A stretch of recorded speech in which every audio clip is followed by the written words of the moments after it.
Assalamu alaikum wa rahmatullah. That is, the peace of God be upon you and his mercy. And I add wa barakatuhu and his blessings. And I'd like to add also wa jannatuhu and his paradise, his garden. I begin this particular khutbah here on September 29th, 2023 with what is known as the adhan.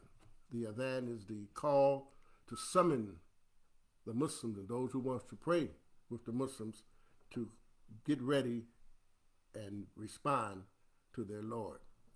So I begin now by reciting to you again the adhan. Allahu Akbar, Allahu Akbar, Allahu Akbar, Allahu Akbar. Ashhadu an la ilaha illallah. أشهد أن لا إله إلا الله أشهد أن محمدا رسول الله أشهد أن محمدا رسول الله حي على الصلاة حي على الصلاة حي على الفلاح حي على الفلاح Allahu Akbar, Allahu Akbar, La ilaha illallah.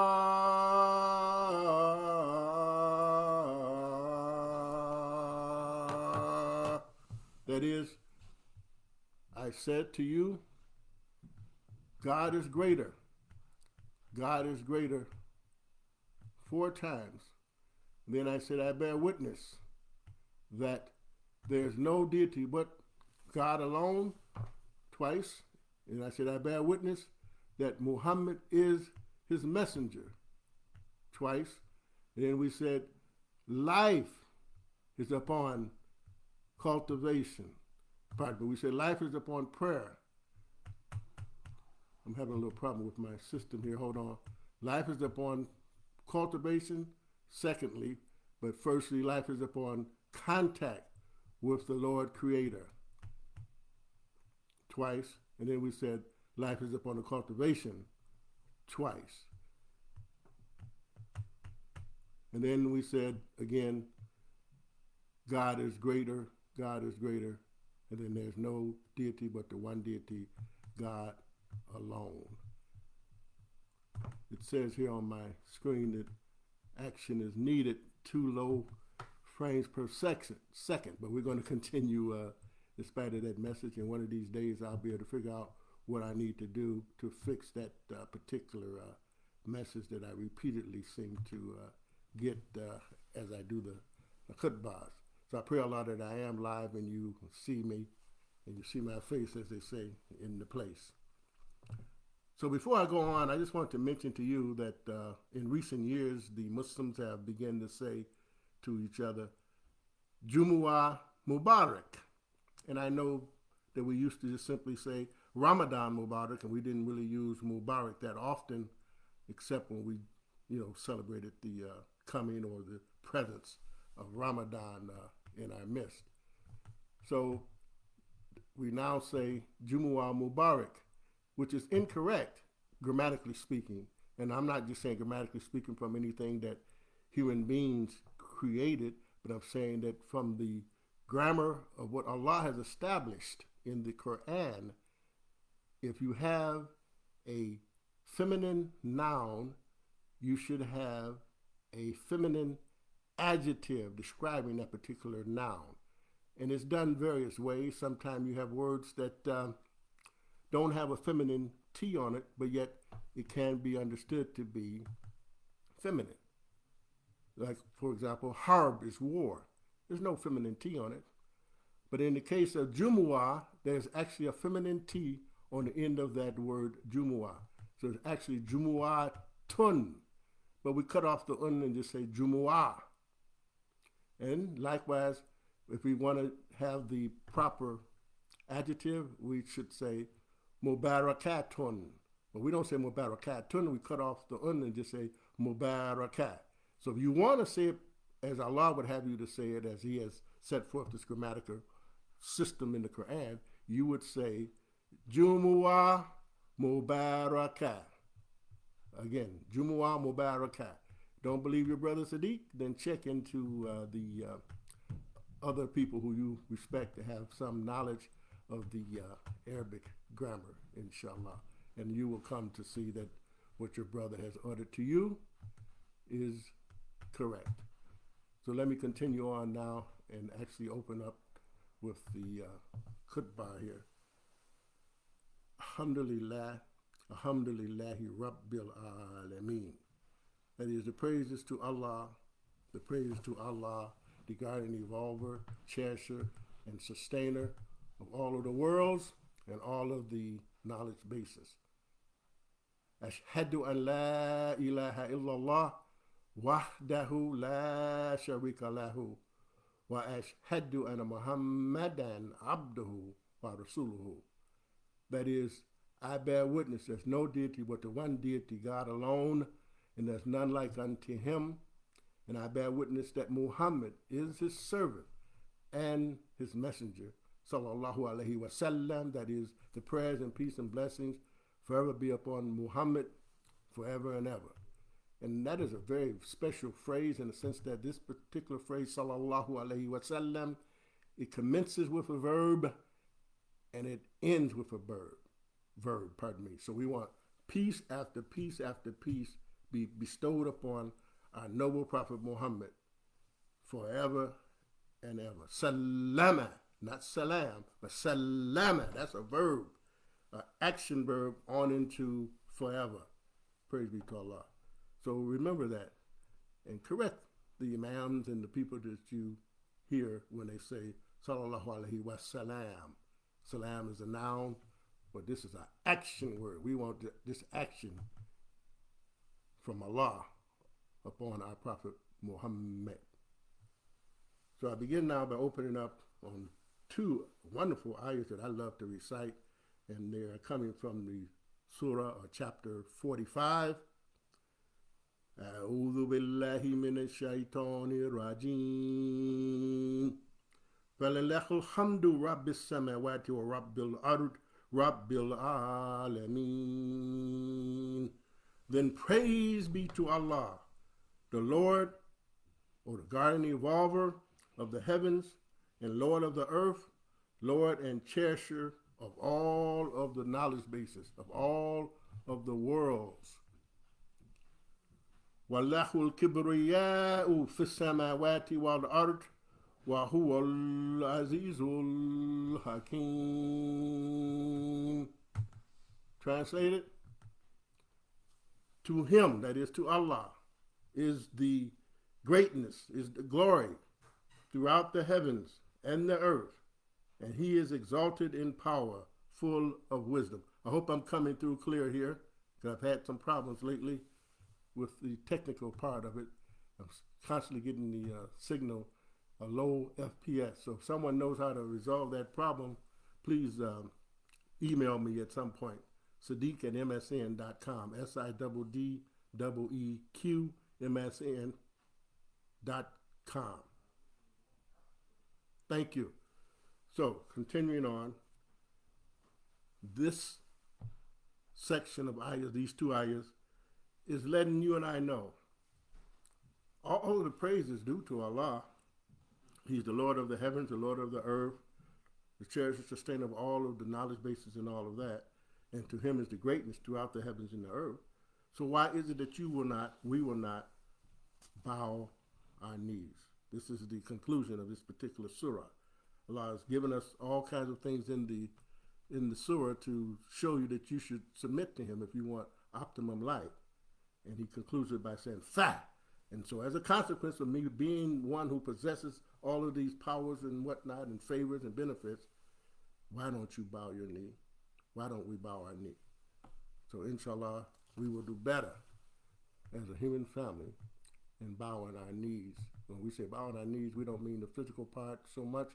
We mean the idea of bowing our intellect and having our actions in accord with what Allah would have the human beings to be about. Praise be to Allah.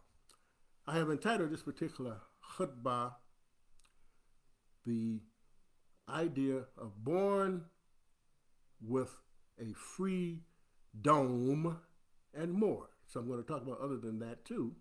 So that's why I said and more. So some years ago, as some of you probably would readily remember, the Imam said they slipped the E off of the word freedom. It just spells it Freedom. And he was suggesting to us, not in the exact words I'm giving you, that this word should be understood in your mind's eye that you and I have and should have a free dome, a free mind to explore and to come up with a life pattern, God willing, in accord with what Allah would have us to do with ourselves. And we know that freedom is one of the main so-called characteristics of this experimental democracy called America. But we know that it has been something that has gone to the extreme.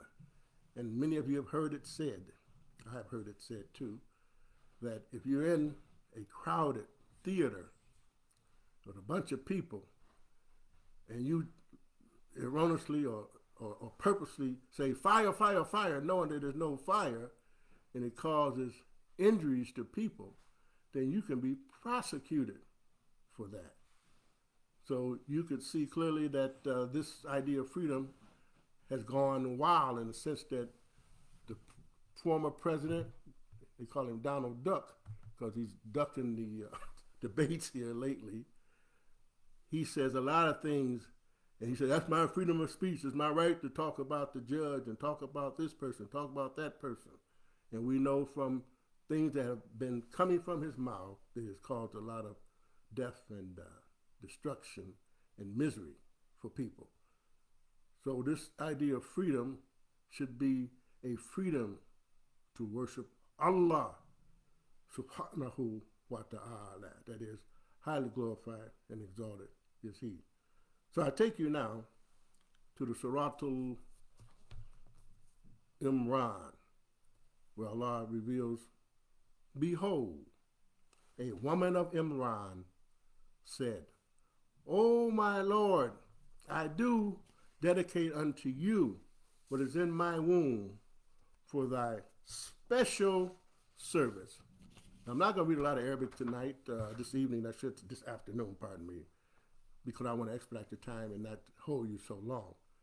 But it begins, إِذْ قَالَتْ امْرَأَةُ إِمْرَانَ رَبِّي إِنِّي نَذَرْتُ لَكَ مَا فِي بَطْنِي مُحَرَّرًا فَتَقَبَّلْ مِنِّي إِنَّكَ أَنْتَ السَّمِيعُ الْعَلِيمُ. Again, behold, a woman of Imran. Who is this woman of Imran? They have given her name as Hannah. And whether or not that was her name or not, Allah does not set it forth in the Quran. But some of us want to believe that the Bible language is correct to some degree, and I am one of those too that want to believe that there is some truth to some of the content of the Bible. Now, whether you ask me if it's all or over 50% true, only Allah knows that. But we do know that some of what we read in the Bible is in accord with our natures and the Quran that Allah has revealed to our noble Prophet Muhammad sallallahu alaihi wasallam. So it's very important for you to be aware of this word that's in this particular ayah, and that's, I believe it's ayah 334. No, 335, I believe it is. But anyway, the word is muharraran, like a tongue twister, isn't it? Muharraran.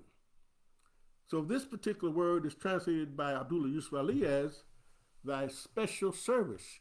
That is, Hannah was making dua to the Rabb of all of the worlds, that she wanted to dedicate this child that was in her womb for God's special service.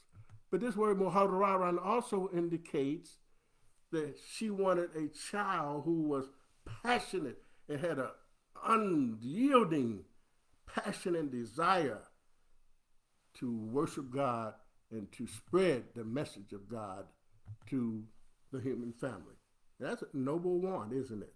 For you to have the desire in your spirit that you want a child that's going to be a champion for Allah, a champion for the Lord of all of the worlds, and to spread this message to better the human condition and the condition of himself and herself, and also the whole universe, so to speak, that we have some kind of relationship with.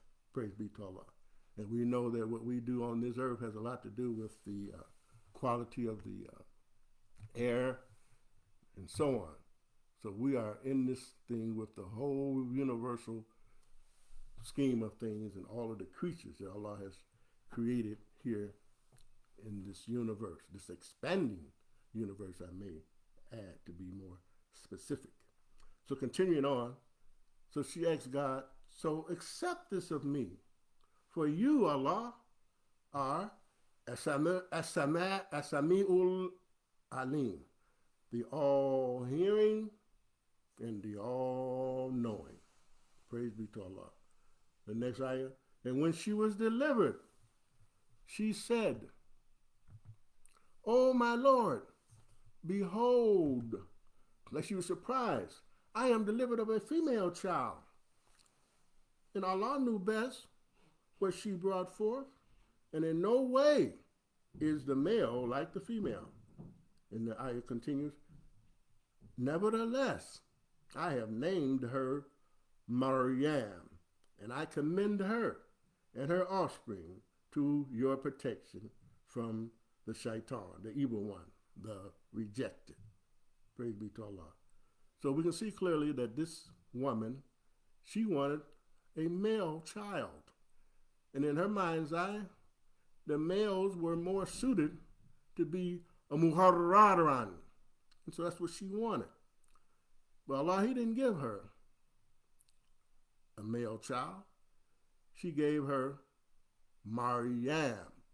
So if you look in the Lane's lexicon, and I don't know if it's in other dictionaries too, but the Lane's lexicon says that Maryam means a woman or a female who has the ability to engage in spiritual discourse with men, and she is very chaste and loquacious. She likes to talk, which is a good thing if you got a message you want to talk. You want people to hear what you have to say if you know it has some merit and some validity, right? So Maryam is the male, if you will, in the female body in terms of having chastity and having spiritual abilities and insight, and can articulate her message. So men articulate, women articulate. In fact, they say that women have a better ability to talk because they think from both sides of their brain at the same time. Scientists know that they can grab a brain and look at it and tell you if it's a male brain or a female brain. Praise be to Allah. So the Quran tells you and I clearly that the male is not exactly like the female. And that's a proof right there, just from looking at the brain compositions of the two sexes, if you will. Praise be to Allah. So it goes on here to say that I wanted, as I indicated, a male, but you gave me a female. But you know the story, what happened after Maryam came, let me pronounce that correctly, Maryam came, her son, Isa, Jesus, Isa ibn Maryam, over and over again Allah refers to Jesus, the son of Mary, not the son of God, the son of Mary.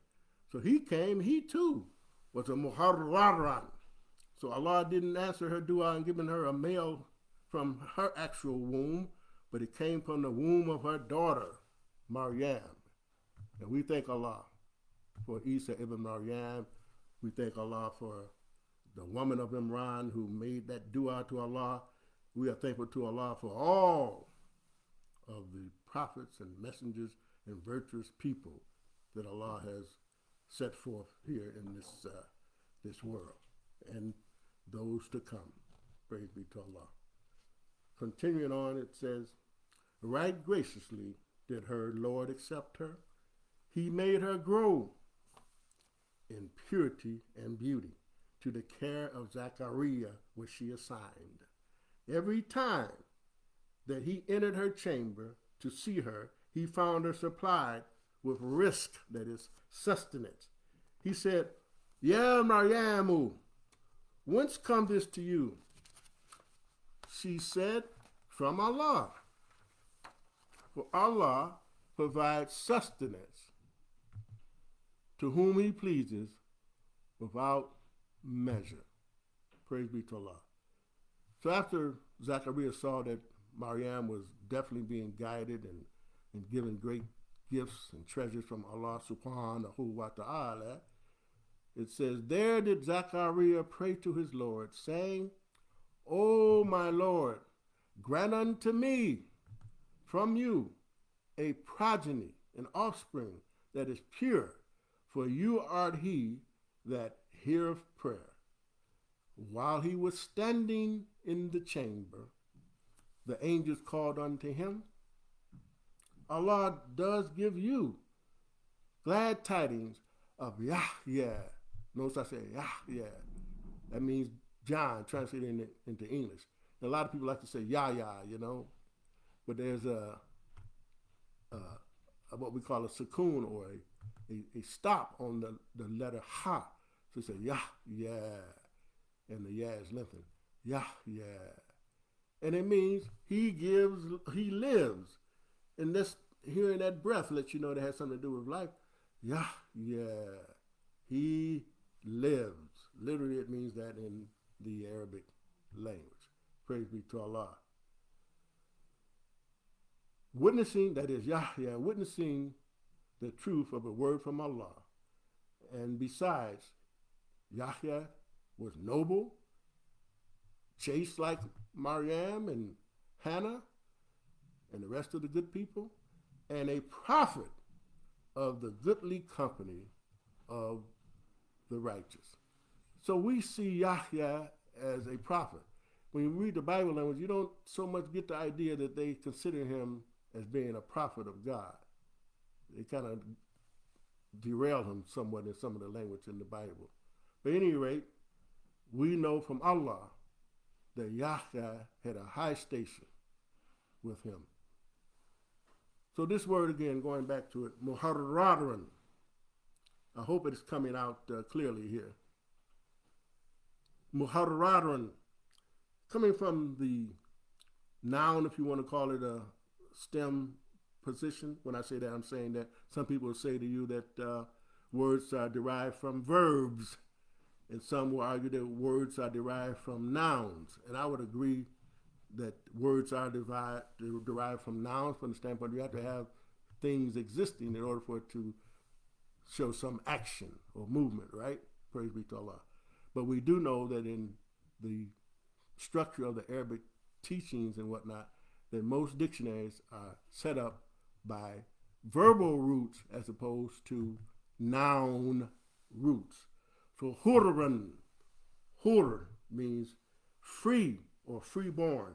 It is the opposite of being an abd, a slave. And I remember years ago, Imam said maybe it might be better for us African Americans to say Abdullah means a servant of God, as opposed to saying a slave of Allah, because of that horrible stuff that we had to endure here on the plantations of America, and really the stigma of dark people in many areas other than America, where they try to say if your skin is dark, you're of a lower status and so on and so forth. So he encourages us to say Abdullah, meaning the servant of Allah. And then he also went on to say so beautifully, I can hear him right now as I sit here. He said, but when you become a servant of Allah, that makes you a king. That makes you a queen. So that was a good thing for him to inject into the mind's eye of the human beings. We are servants to Allah. We do what Allah asks us to do to the best of our abilities. And if we fall short, we feel bad about it, and we try to have an ongoing life of correction and an ongoing life of submission, getting better. Submission to the words of Allah and to Allah himself. And he has put it in our natures to be servants to him and him alone. That knocks out slave masters and slave bosses and idols.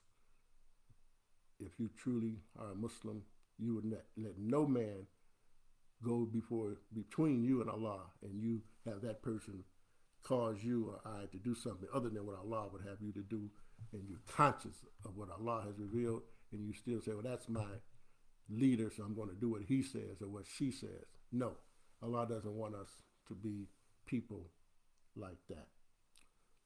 So I can remember coming up hearing this song, born free, as free as the wind blows, as free as the grass grows, as free as the roaring tide, and there's no need to hide. I believe it's Andy Williams and some others have sung that song. So you should have that in your mind's eye, that I want to be free. If I hear something that someone tells me that they think is true and it doesn't sit well with me, then I have no obligation to just accept it hook, line, and sinker. I should have a freedom of mind where I'm going to research and find out what is real, what is true, and what is untrue and unreal. What are man-made laws by human beings that conflict with the laws of Allah in this Quran and in my nature? I want to separate that stuff. I want to follow what Allah has revealed over what any other reports or what any other person says to me. That's the mind that you want to have. And praise be to Allah, more and more of us are beginning to see that we have been hoodwinked, bamboozled, as Malcolm X said, on a lot of different matters. And inshallah, as time goes on, we're going to knock off the shackles of traditional stuff that doesn't have rational sense and is not in accord with what Allah has revealed in this Quran. You know, my father, he was a Harlem Globetrotter. And I can remember him saying to me in a very, very muharraran way, a passionate way, that you should have your own mind and you should have the ability to look that white man in the face and don't be cowering down. You just as good as the next man. That's what my father told me, and it's lived with me all of my life, you know. And so I have been conditioned to be a muharraran. In fact, my name, Siddeeq, means a truthful tongue. And I have a tendency to speak the truth where I go. And people say, yeah, you're too straight.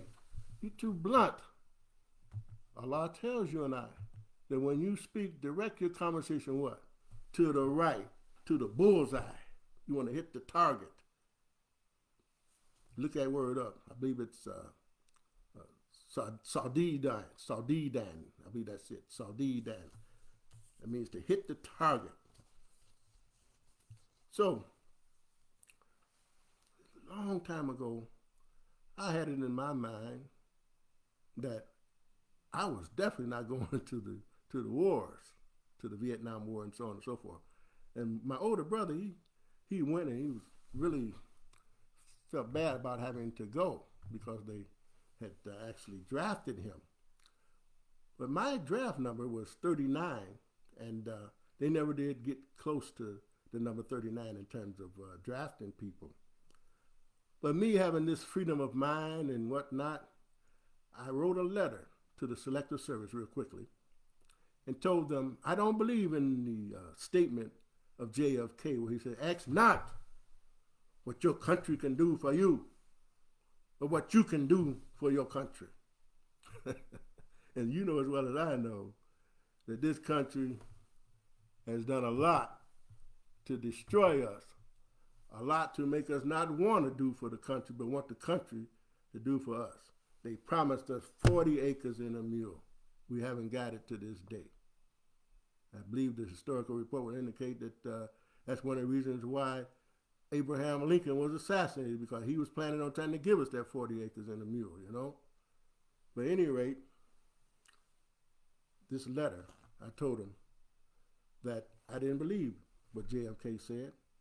And on March 18th, 1970, I got a letter from the Selective Service telling me that I have to come for a exam to be enlisted into the United States Army. So they took me out to this place called Fort Wayne, Michigan, and had me take all my clothes off and all of that. And I said, well, I don't know why I'm here, sir, because my draft number is 39. And you know what people that are slaves to other people or servants to other people say? Well, we just followed orders, sir. And so they said, if you don't hear from us after that, then so be it. So I'd never heard anything back from them. But as I look back at it, I did not use the proper wisdom and rationale. There was no sense of me putting myself out on Front Street to be causing problems for myself with this corrupt U.S. government. And we know that there's some good elements in government too. So I'm not going to say that the whole government is corrupt. So that's just an example of how I've been free for a long time. And when I came into Islam, I continued to be free. I was not one of those 10 soldiers that the Imam spoke of, who just did everything that the captains and the lieutenants said. I was not one of those. And I am not one of those today who just follow the hook, line, and sinker of different formats and different things that they come up with. And you have kind of like a group mind that try to follow some kind of protocol that they get from various sources. So continuing on, the human being was born to have an intellect that is free to explore, free to invent. And Allah tells us in the Quran, oppression is worse than slaughter. You have another song by this dude, Kid Rock, who has did some racist stuff lately. But in that song, he had the nerve to say, one of the songs he got, I was born free. You can't keep no chains on me. I was born free, you know? And we know that there's many people who don't have chains on them, but their minds are locked up into bodies of knowledge that is against their own self. And they don't even know it. They do not know it. And in many cases, they don't care to know the truth. All they know is this is the majority mind that has this particular mind, so I'm not going to come out of the box and follow something different, even though my nature is calling me to be an explorer of what I claim to be my truth, what I claim to be my religion, my way of life. So this word that we have for republic in Arabic is related to harra. And the word that's used for republic in Arabic, one of them, is jumhuriyya.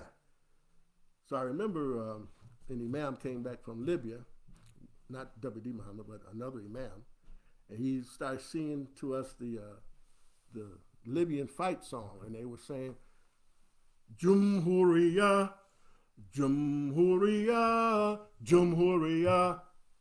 The republic, the republic, the republic. And so you might say, well, what is a republic? I know, I decided to look it up.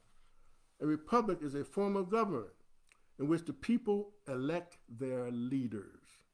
In most countries with a republican government, the people elect the head of the government, such as the president and other people called representatives, to make laws. The term republic comes from the Latin phrase res publica, which means public affair.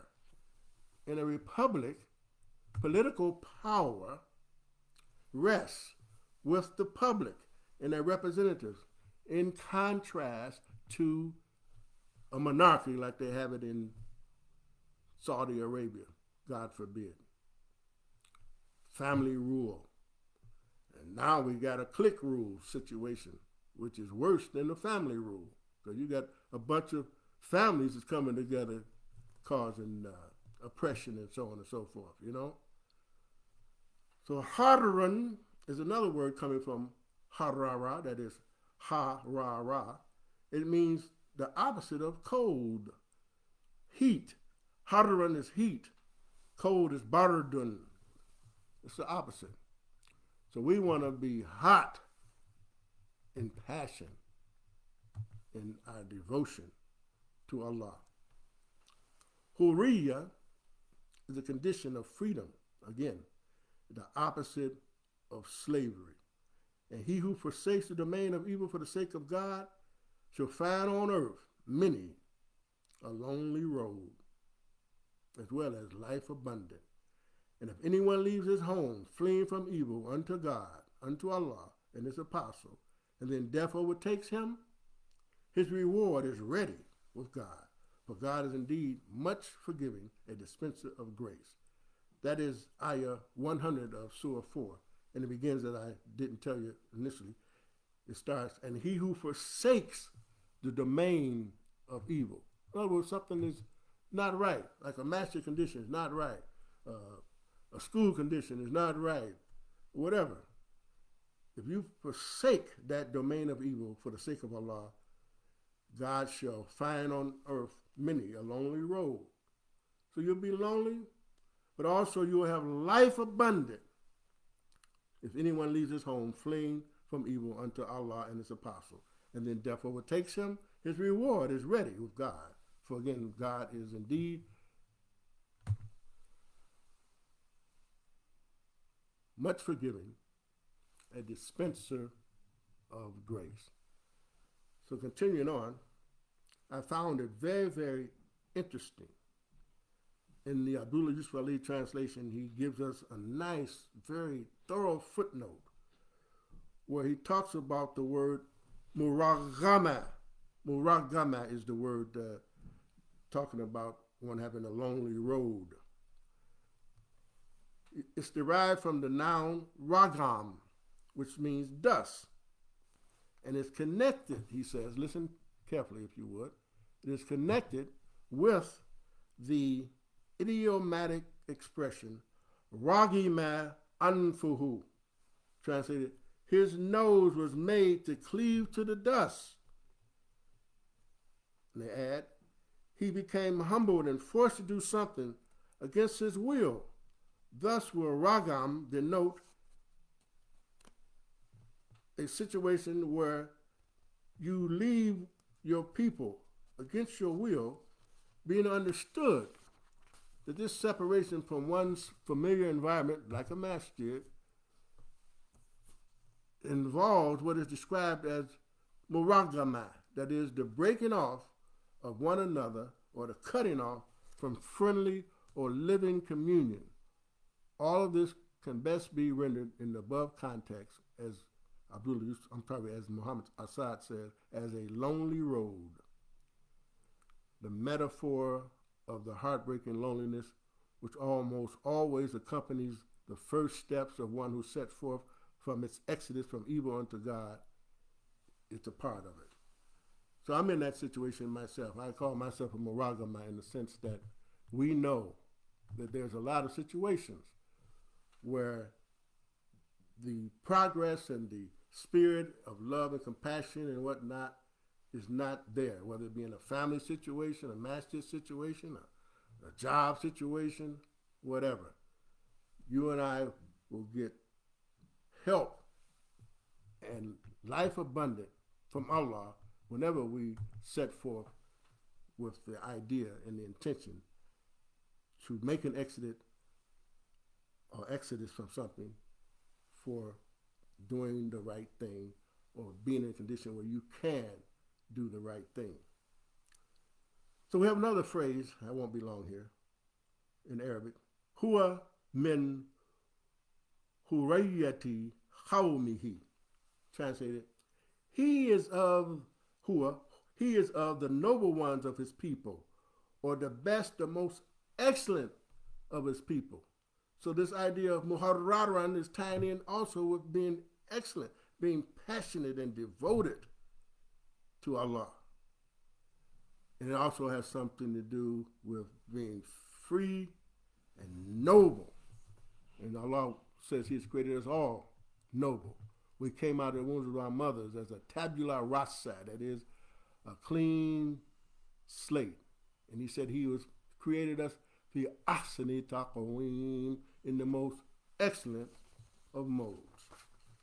So I am beckoning you, as I beckon myself, to be a student of the glorious Quran and understand it for yourself, and not just laud the leaders from the past and the mufassir, that is the explainers of the Quran from the past, and not have it in your mind's eye that you are free to disagree with them, and you are free to research and explore and have Allah teach you directly.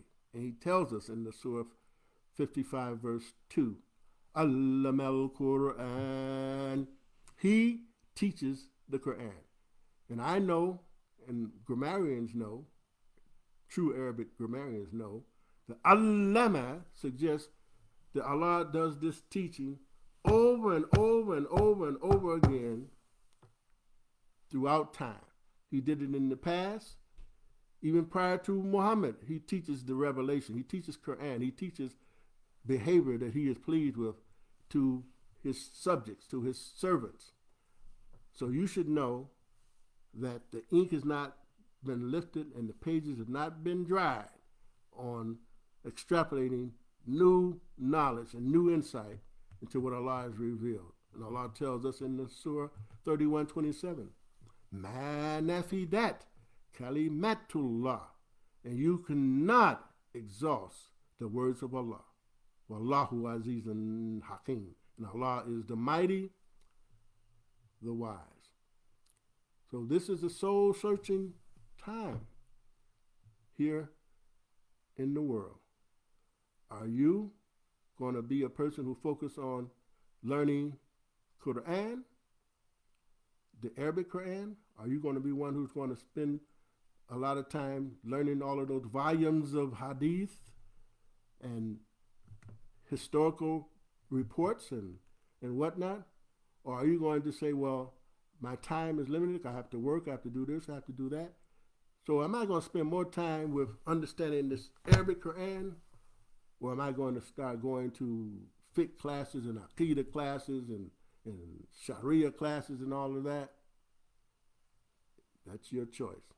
But I choose to want to spend more time studying the glorious Quran and understanding it as a motivator, as a driver, as a mover and a shaker of my life. And we're talking about the spiritual life and also the material life. I heard Imam Muhammad say one time, you won't be able to do no more than what your spirit allows you to do.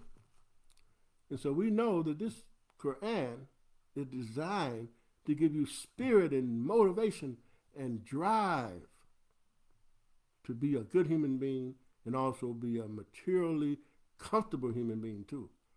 And the Imam mentioned many times, I'm sure you've heard it as many times as I've heard it from him. وَلَا تَنْسَ نَصِيبَكَ مِنَ الدُّنْيَا. And don't forget your share of the material world. Don't spend all that time sitting in dhikr circles and whatnot. You can make dhikr while you're making money out in the world. So I'm trying to be real, but at the same time, a little bit hilarious in a sense. So I'm going to close with this particular dua here after I do my sitting.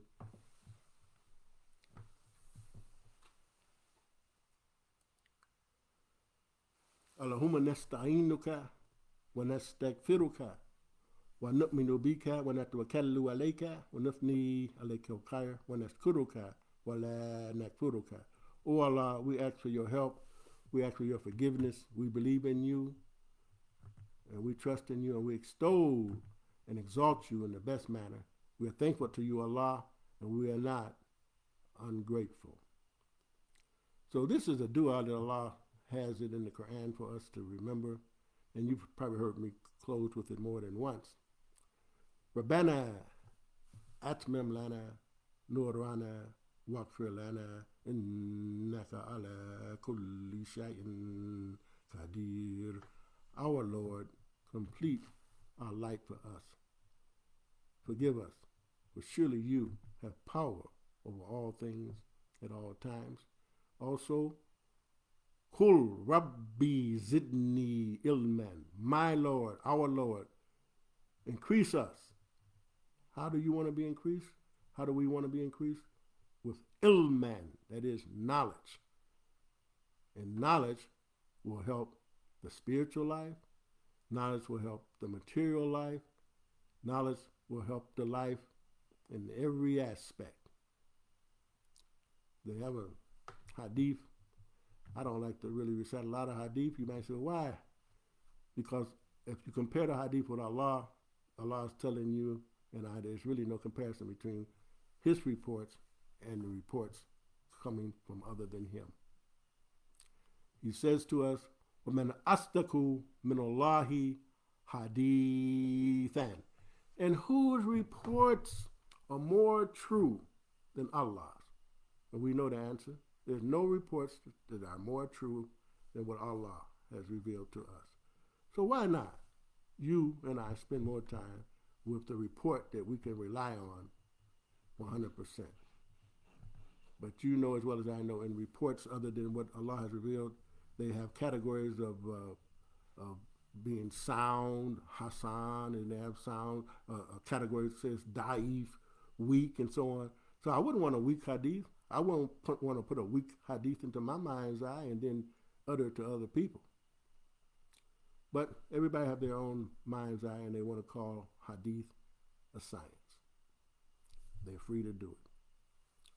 So this hadith, and paraphrasing, also concluding, I'm paraphrasing it because I don't know it in English and Arabic. But anyway, I've seen it in Arabic. And in short summary, a man was a very, very pious man. And they said that he spent, many, many hours, perhaps 24/7, in the Musalla. And one day a group of men, they told the Prophet Muhammad about this very pious man who maybe prayed to the point where his feet got sore and so on and so forth. Even Allah had to check Muhammad on not praying all night, right?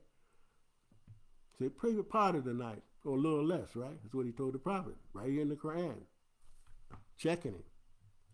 So at any rate, so yeah, he prays all day. He spends time at the masjid, and the Prophet said, yeah, well, who feeds him? They said, we do. And then, according to the hadith, it says, then you all, that is from the mouth of the Prophet, then you all are better than him. So I'm looking at it from a real rational, logical point of view. And I know that the Prophet was told in the Quran that he should be a balanced human being and he should deal with the task at hand and so on. And he shouldn't pray all night and be just spiritually interested and not materially interested, because, he was a businessman, He had to make money. He was a businessman. He worked for his wife, right? And so if the Prophet said to the group that you all are better than them, you and I should have the mind that those people who were bringing the food, bringing the material sustenance to this person, then they must have been making their salah and their devotions between the occupations or business deals that they were making to have the ability to eat themselves and feed that man who was spiritually interested but not materially responsible for himself. And you have people like that. I know of some as I sit here. So you say, why are you sitting? The people that do the khutbah, they stand. Is there anything in the Quran that said that I shouldn't be sitting? I don't think so. In fact, I know so. So you and I should be people who are free to follow the laws of God, but any laws that you come across that is against the laws directly from God, then you have to question them. And if you're not a person who want to question laws other than what God has revealed, then you don't have a free dome. And we want to have a free dome. We want to put the E on freedom and have a free dome. We don't want to have a freedom to just act a fool and act crazy and act wild and unharnessed. We want to be harnessed by what Allah has revealed. That's the main thing that we want to do. So you should know that Prophet Muhammad would not agree with people spending hours and hours and hours in dhikr circles. And if you want to say he would, then that's your choice. That's your option. So I want to conclude by encouraging you, as I already have, to be a student of the glorious Quran. And you should secure this book, Lugatul Tanzil, that is the language of revelation. It will help you understand the Quran and be on the way, if you haven't been on the way already, to have a free dome and have a view of the Quran directly from your own mind's eye. So I conclude with dua. Rabbi habli hukma wa hikma bisalihin waj'al li lisana sidqin fil akhirin waj'al li min warathati jannatin na'im waghfir li abi innahu kana min ad-dallin wa la tuksini yawma yubathun. That is, our Lord, bestow upon us wisdom, unite us with the righteous, grant us honorable mention on the tongue of truth among the latest of the generations. Make us inheritors of the garden of bliss and joy, and forgive our forefathers, so many of them were darling, were astray, and do not let us be in disgrace and humiliation on the day that we are raised for the final judgment. Ameen. Iqamatus Salat. That is, it's time for us to get in the rows and make the Salah. Salah. So I have to recorrect myself. It's Saw, like S-A-W, La. Salah. Hayya ala Salah. And you hear people say, Hayya ala Salat. And you hear them say, Qad qamatu Allah. Qad qamatu Allah. That shouldn't be. If you hear a brother calling the comment, say, Qad to Allah. Qad to Allah. Come on to Salat, you know. No, it's Qad qamatis Salat. Qad qamatis Salat. And the whole Iqamah. Allahu Akbar, Allahu Akbar. Ashhadu an la ilaha illallah. Ashhadu anna Muhammadan Rasulullah. Hayya ala Salah. Hayya ala falah. Qad qamatis Salat. Qad qamatis Salah. Qad qamatis Salah. Allahu Akbar, Allahu Akbar. La ilaha illallah. I might have said it 3 times because I'm messing around with this Facebook. Every time I look around, I see it says low FPS, and I can't even see my face. So if I said Qad qamatis Salah 3 times into the 2, then pardon me. So we go now to make our salah to the Lord of all of the worlds.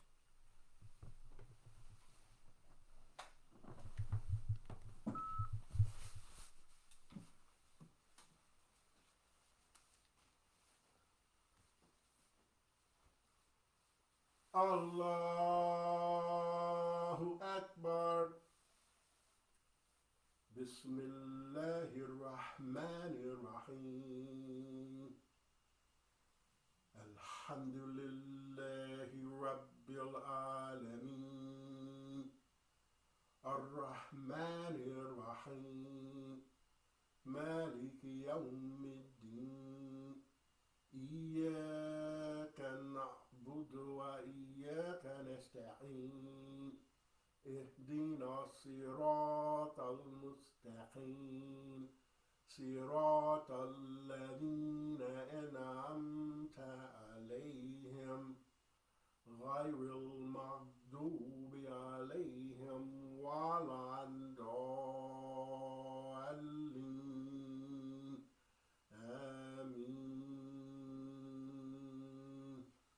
الرحمن علم القرآن خلق الإنسان علمه البيان الشمس والقمر بحسبان والنجم والشجر يسجدان والسماء رفعها ووضع الميزان ألا تطغوا في الميزان وأقيموا الوزن بالقسط ولا تكسروا الميزان وأرضا وضعها للأنام فيها فاكهة والنخل ذات الأكمام وحب ذو عصف وريحان فبأي آلاء ربكما تكذبان.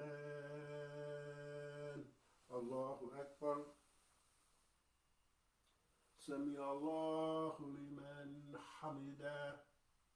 الله أكبر.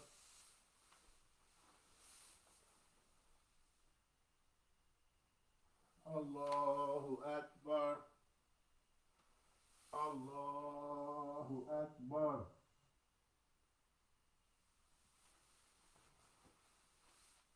الله أكبر. بسم الله الرحمن الرحيم.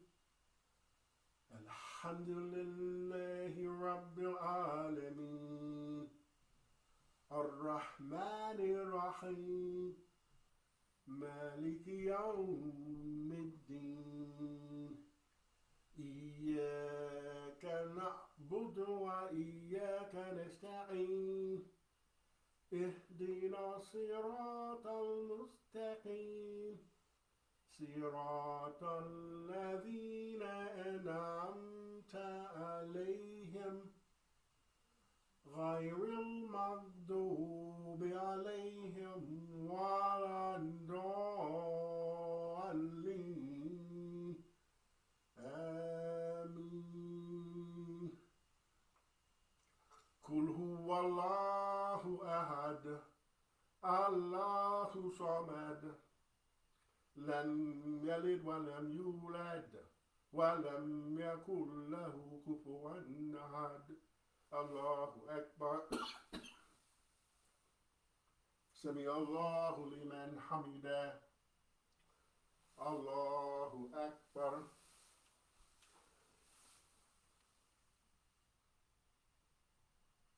الله أكبر.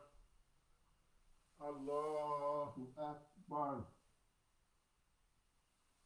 الله أكبر.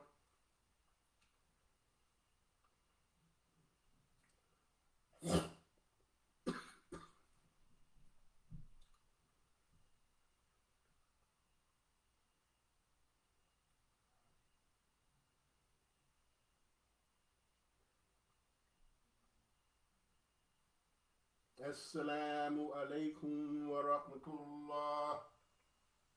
السلام عليكم ورحمة الله. ربنا آتنا في الدنيا حسنة وفي الآخرة حسنة وقنا عذاب النار. Our Lord, our Rob, our guardian of all, will give us the good and the excellence of this life and the life to come, and save us from the penalty of the fire. Amen.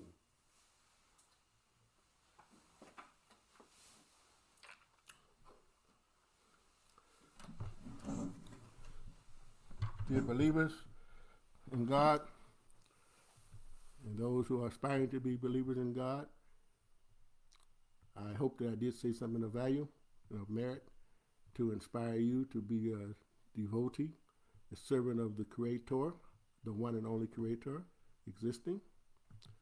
And I want to also remind you that I do have a book called The Muslim Prayer Made Easy. And this particular booklet has been in existence since 1992. There's many of them existing in the world as I speak that will help you learn the rhythmic tones of Al-Fatiha and the other aspects of the prayer that will help your life. And you know as well as I know, there's many of us who have been Muslims for many years and haven't learned our prayers in Arabic, and some will say, I don't need to learn them in Arabic. But I do know that the rhythmic tones of the Quran has a way of affecting the soul and the spirit. How do I know that? Because we know that it is directly from Allah. And Allah is not going to give us something to do that's not going to be beneficial to us. So you should endeavor to be a person that recites your prayers and recite them accurately and correctly. So this book is available for you, and you can contact me at Siddeeq@msn.com, and I can tell you straight up that I will just send you the booklet via email for no charge, along with the MP3 files. But if you actually want the actual physical copy, I'll accept the money for that and be charitable in other areas to help people understand this way of life, Al-Islam, and perhaps have it be their way of life for themselves and their families and the families to come. Again, the Muslim Prayer Made Easy. And this book was highly appreciated by Imam Muhammad himself. Called me onto the stage in Meridian, Mississippi, and said he wanted to sell it through his ministry. So I'd encourage you to secure this book for yourself and for your loved ones and other people that could benefit. And again, it comes with a CD or the MP3 file, because nowadays a lot of times you don't even have cars with CD players anymore. But you can always have an MP3 file that you can open up on your laptop or your computer. And I repeat, lucrative tanzil, as the Imam said in his commentary about it, that he wrote this book for us, but it could help others too. So he's telling you this is for the African Americans, but it's for others other than African Americans. And I know that it is a good book because I made sure that I examined all the books that I knew that were available to help English speakers. So I can say to you confidently that this is the best Arabic book for English speakers to learn the rudiments of the Arabic language. For the English speakers now, I can say that to you. Praise be to Allah. May Allah continue to bless us and our community to become better and better and better in every way, not from just the spiritual side, but from the material side. So we need material growth and love and unity and contracts to do business and make money for us all, and not allow any crooks to take anything from us without prosecuting them to the full extent of the law. We have to become more focused on becoming materially strong as a community. This is very, very important as I sit here, and most of us know that already, but we got to make sure we got the right people, decent people, loving people, compassionate people, trustful people at the leadership of our monies.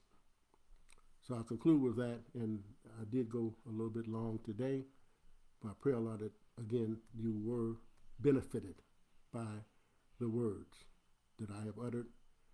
And we know, with that being said, Allah reveals in the Quran, وَكَلِمَةُ اللَّهِ هِيَ الْعُلْيَا وَاللَّهُ عَزِيزٌ حَكِيمٌ. And the words of Allah are exalted to the heights. And say the words of the Hadith, or the words of the Imam or that Imam, or myself. The words of Allah are exalted to the heights. So you want to be exalted? Learn the words of Allah and understand the words of Allah. Not just recite the words of Allah, but understand what you are reciting. So I conclude, Assalamu alaikum wa rahmatullahi wa barakatuhu wa jannatuhu. That is, the peace of God be upon you, and the mercy of God, and His blessings, and His paradise. And I also add, La yazalullahu muksinan ilaykum. That is, may Allah never stop being an excellent doer to you all. Until next time, illa liqa. That is, until the next encounter.